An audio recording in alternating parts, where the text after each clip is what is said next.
Changing the keyboard size and transparency on the Galaxy S24 allows you to customize the keyboard for better visibility and comfort, enhancing your typing experience. This is how it's done.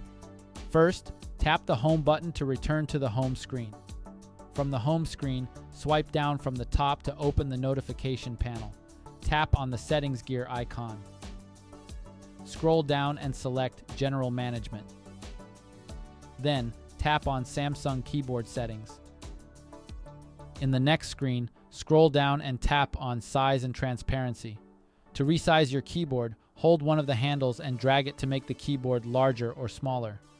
You can also drag the side handles to adjust the width.